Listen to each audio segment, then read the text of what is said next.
You've been on an amazing dive trip or had an amazing dive and you're wondering, how much should I tip my divers? Now, tipping isn't mandatory, but it's always appreciated. There's a lot that goes on in the background for dive instructors and dive guides. That's setting up the boat, doing your paperwork, giving you guys advice, and also taking photos of you on your dives. So today what we're going to talk about is when to tip and how much to tip and what you should do.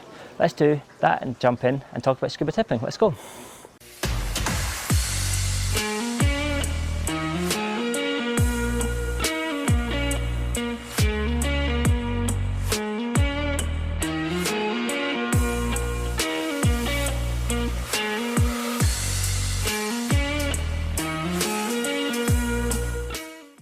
Welcome back to Blue Horizon Diving. My name is Mark Wynne, a PADI course director, tech diver who has been working as a dive professional for over 17 years. So this is a question we get asked all the time. Scuba tipping. These are questions you've asked yourself over the years, or are you looking for other scuba tip videos? Make your next dive on that subscribe button. We share content about diving and answering the questions that you want to know. So without further ado, let's talk about scuba tipping. Now, when is it customary? Is it mandatory? This is a consideration you need to take. Where you're diving in the world, you need to take consideration, is tipping customary? Because some places, due to religious reasons, tipping can be deemed as an insult.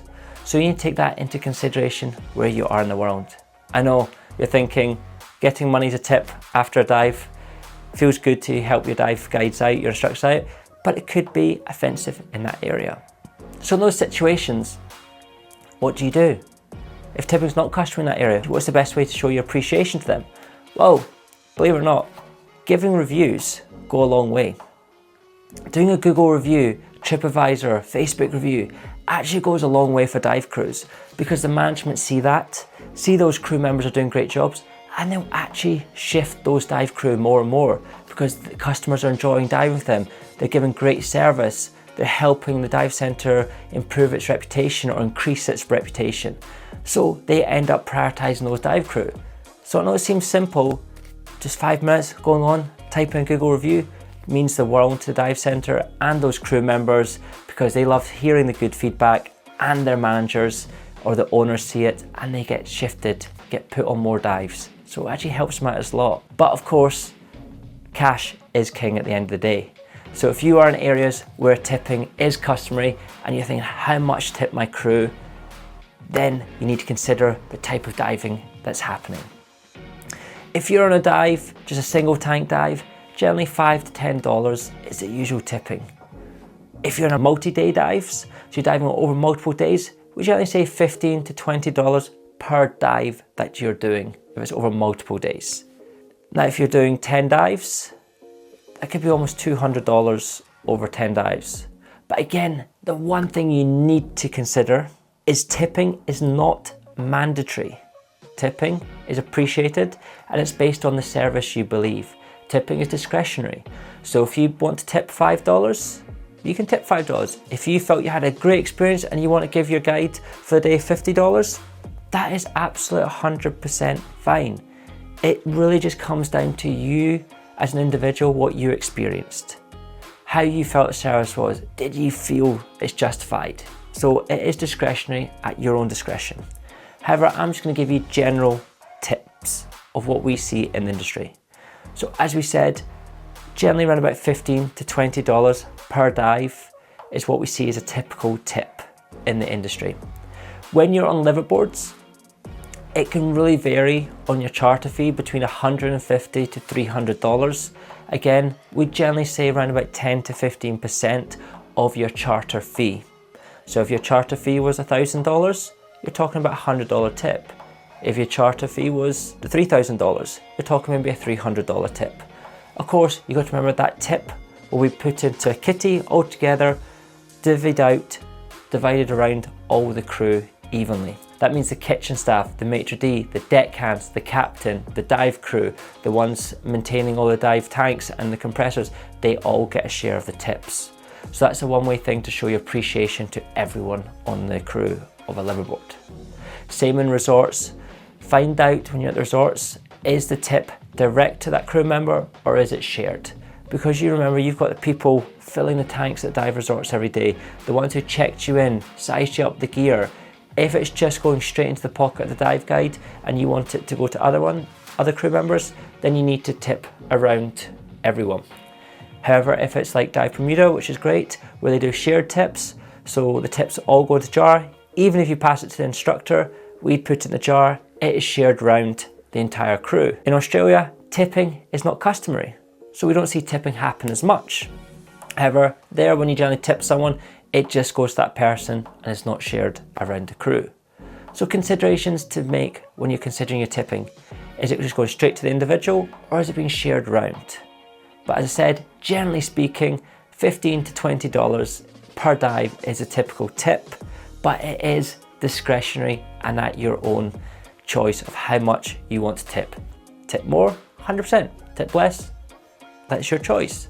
Now, if you've received a bad service, should you tip? Again, it's discretionary. My personal experience, if I got a really bad experience, of course I'm not going to tip.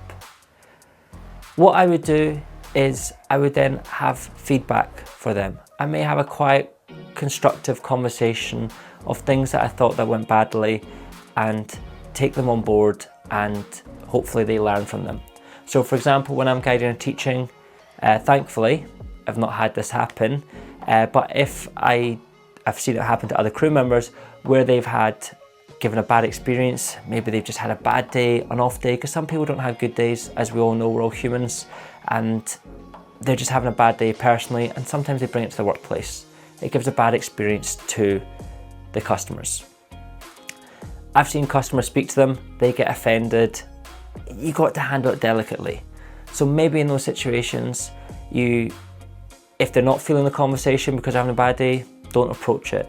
But if there is able to have that chat, it's definitely worthwhile having that chat, that constructive feedback of things that you felt you weren't comfortable with, and maybe things that they can improve.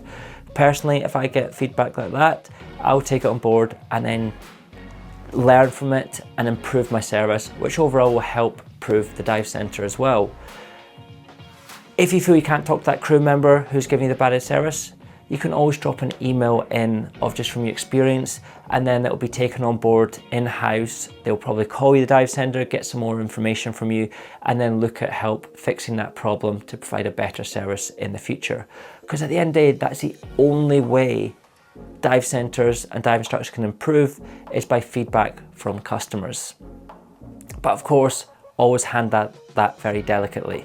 Can be a very touchy subject sometimes, as I'm sure you will know. As I said, if tipping isn't an option for you and you have had a good time, other ways to give great feedback as well is by reviews, recommending that dive centre or that instructor to friends and family as well, and also just following their social medias and helping share, engage their content as well. That's other ways to help promote and help a local dive centre, because it's been tough times and dive centres just need the support as well. So if they get the support, gets them out, hopefully gets them more customers if they are providing a great service as well. In the dive industry, tipping is a way of saying thank you to your dive guides and instructor. It's a way to show your appreciation for all the hard work and the amazing experiences they gave you. We hope you found this video really helpful about tipping, and it makes it easier on your next dive trip. Comment below and let us know what you think of dive tipping in the industry and what should be done and how much should be done, or if reviews are good enough as well. As always, thank you so much. To not miss any of our videos, hit the like button and subscribe, and also go out diving, enjoy, explore, and hopefully we'll see you guys on the next dive too.